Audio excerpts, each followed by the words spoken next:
So in 3.3, we broke it up into 2 lectures. We're going to look at polynomial division, but now we're going to look at the synthetic part. So synthetic division is going to be super great. Once you get into it, you're going to realize it's going to go a lot faster than the 10 lines that you use just for long division. So by book definition, there's a nice shortcut for long division by divisors of the form x minus k. That means if you're working with dividing by something that's just x plus or minus a number, not if you had like an x squared or anything like that, then you can use synthetic division. So what you do is you set it up and you put your k value on the outside. So say you had x plus 3. That's the same thing as x minus a negative 3. And so negative 3 would be your k value. Say you had x minus 4. Then just 4 would be your k value. And it goes back to the fact that in the form it needs to be x minus k. So you put that number on the outside, and then on the inside you put your coefficients. Remember, math people are lazy, so you just want to use your a here. You want to use your b here, your c, your d. You don't write any x's in there. Then, and I'm going to go through this, but then an example is really going to be beneficial for us. You bring down your first term. You multiply a times k, and you put your answer here. And then you add, and then you multiply again this circle by k, and you put your answer there, and then you add vertically. So you're going to be multiplying and adding as you go. So this algorithm for synthetic division works only for divisors, again, of x minus k, and just a little side note, if it's x plus k, then it's just minus a negative. So we're going to work this problem, we're going to work it slow, and then as we get through this, we'll go a little bit faster. So we're going to do synthetic division in order to divide this. Now, long division does work every time, but please learn how to use synthetic because it's going to benefit you as we move into 3.4 and the harder problems in 3.3. So you're going to set it up, and here's how you set it up. Remember, x plus 3, that's the same thing as x minus a negative 3. You're going to take this negative 3 and you're going to put it out front. Then you're going to draw a backwards L. Then you're going to put your coefficients. Now, just with long division, the same thing applies. You have to put 0 in for any terms that you're missing, and you have to put them in order. So there's like an assumed 1 here, so I got 1 down here. I don't have an x cubed term, so I put a 0. X squared term, that's my negative 10. My x term is negative 2, and then my constant is 4. Again, you don't see me writing any letters in there. So you're going to put your k out front, and then you're going to put your coefficients, those big numbers in front of the x's, right here. Every single time you do this, you're going to bring down your first term, so 1. You're going to multiply 1 times negative 3 to give you negative 3, and you put it in the next available box. Then you're going to add 0 and negative 3 to give me negative 3. Then you're going to multiply negative 3 and negative 3 to give me positive 9. Then you're going to add, that gives me negative 1. Then you're going to multiply, that gives me positive 3. Then you're going to add, that gives me 1. Then you're going to multiply, that gives me negative 3. Then you're going to add, and that gives me 1. So you're just adding and multiplying as you go, and this very last number that you get is your remainder. So what does it mean for this problem? It means that if I were to divide this out, I would get an answer of, I start it with an x to the 4th, so I'm going to end with an x cubed because I divide it by the power of 1. So these are my coefficients for my answer. X cubed, or you can put a 1 there if you like, minus 3x squared minus 1x plus 1, plus you take your remainder and you put it over what you're dividing by, which was x plus 3. So when you write your answer, same rules applies as what you did with long division, but it should go a lot quicker for you this time. So let's do another example. Let's work 2x squared plus 10x plus 12, and I want to divide that thing by x plus 3. So again, what would be my k value? My k in this case would be negative 3. So I say negative 3 backwards L and put in all your coefficients. 2, 10, 12. Again, notice these are just coefficients, just numbers, no letters. So you bring down your first term, that's 2. 2 times negative 3 gives me negative 6, so I put it in the next spot. And then you're going to add 10 and negative 6 to give you a positive 4. You're going to multiply 4 and negative 3 to give me negative 12. And you're going to add 12 and negative 12 to give me 0. Now this being said, if you started with an x squared, this answer is going to be reduced by 1 degree, so it's going to be an x. So what does this equal? 2x plus 4. Now again, this is your remainder. So if you got 0 for a remainder, there's no reason for you to write plus 0 over x plus 3. That's unnecessary. Now, the good thing about synthetic, just like long division, you can always multiply your answers back together and see if you got it right. So I could take my x plus 5, 3. Why did I think 5? Because I can't write. All right. So I'm going to take my x plus 3, and I'm going to multiply it back by 2x plus 4. And as you FOIL distribute that thing out, you should get your answer of 2x squared plus 10x plus 12. So you can always check your work, especially in like a testing situation, if you're unsure of what the answer should be. So let's work another one. This one says divide, 3x cubed plus 8x squared plus 5x minus 7, divide it by x plus 2. And so again, this is like x minus a negative 2, so this would be my k value. So I'm going to put negative 2 here. Then I'm going to fill in my coefficients, 3, 8, 5, negative 7. And then you're going to work it. You bring down your first term, 3. Multiply, negative 6. Add, 2. Multiply, negative 4. Add, 1. Multiply, negative 2. Add, negative 9. So if this started out as an x cubed, then my answer is going to start out with x squared. So this would be equal to 3x squared plus 2x plus 1 minus 9 over what I was dividing by, x plus 2. And so you can see that synthetic goes a whole lot quicker than when we were working it with long division. It only took up a couple of lines.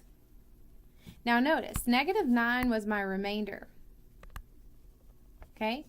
So this is really neat because we can get into other theorems and see how synthetic can work for us. So just remember this, that this is still the remainder, and we're going to use that in a minute.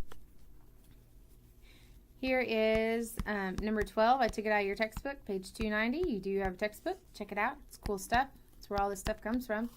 5x squared minus 17x minus 12. And I want to divide that thing by x minus 4. So you say, what is your k? Well, in this case, k is equal to 4. So now I'm going to divide it out. 4, draw your big backwards L and put in your coefficients. Bring down your first one, multiply, add, multiply, add. So if I started out as an x squared, then my answer is going to end up as an x. So this would be equal to 5x plus 3. Now since, again, you got a remainder of 0, this means that this divided this perfectly. So this is going to bring us into two theorems that's going to help us out for the remaining part of this section, the remainder and the factor theorems. So the remainder theorem states that if the polynomial is divided by x minus k, then the remainder is what you would get if you evaluated it. So go back to this problem that we did earlier. If I divided this out, remember we divided this out a couple slides ago, and we got that the remainder was negative 9. By the remainder theorem, this says that if I were to do f of negative 2, the k value I plugged in, then it would equal negative 9, which is really nice because if I were actually to plug that in, I'd have to do 3 times negative 2 cubed plus 8 times negative 2 squared plus 5 times negative 2 minus a 7. Compute, compute, compute, click on my calculator buttons, and it would give me negative 9. Whereas if I'm doing synthetic like down here, I'm just adding and multiplying as I go, and it seems to be that the arithmetic goes a little bit smoother for me. So this is what we call the remainder theorem. It says that you can evaluate a function by using synthetic. So you can see it nicely worked out here. It says that if you're plugging in negative 2, then you would get negative 9, and again, here's a nice little worked out. And that took a little bit of work in the fact of, you got to make sure that you cube this correctly. You got to make sure you square it, and then you multiply it. Whereas just doing the synthetic, guys, they're a little bit quicker. Now the other theorem that comes about is called the factor theorem, and it says that you can test to see whether a polynomial has an x minus k as a factor by evaluating the polynomial at x equals k. So it says if you do synthetic and you get a remainder of 0, then that means that that divided it perfectly and it was a factor. So this is really going to help us because it's going to help us to factor out really large polynomials, ones that we could not have done otherwise. So I want to show that x minus 2 and x plus 3 are factors, and this is a really good test question or a homework question. And so what you're going to do is you're going to start out with what they gave you. This is your equation. And you're going to first do synthetic for this one, and then you're going to do synthetic for the next one. And by the end of it, you're going to figure out what all of them are. So if I do synthetic for x minus 2, that means my k is 2, and I put in my coefficients. I brought down my 2, I multiplied and added all the way through, and I got a remainder of 0. So since my remainder is 0, this proves that not only is 2 a 0 of this function, but x minus 2 is a factor. So now that I've broken it down by one factor, I'm going to take that result and I'm going to do it again with x plus 3. Okay, so my k value would be negative 3. I use my coefficients from the remaining answer I got, not going back to the original. And again, I get a remainder of 0. So it proves that not only is x plus 3 a factor, but that x minus 3 is a 0 of this function. And you'll notice I start with a 4th degree, and now this is a 3rd degree, and now I have an answer in a squared. Well, it has broken this thing down enough that I can take my squared answer and break it into its two factors like we've been doing.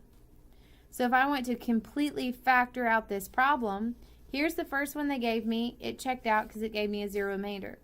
Then I said, okay, let me do the next one. It checked out because it gave me a 0 remainder. And then I was able to see what the last two would be.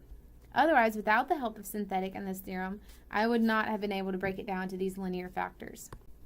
So this says the uses of the remainder in synthetic, you can either get your value at that, you can figure out the factor, or you can figure out your zeros. So this helps us to figure out our factors, our zeros, and it helps us to evaluate functions. So synthetic is going to be really handy for us.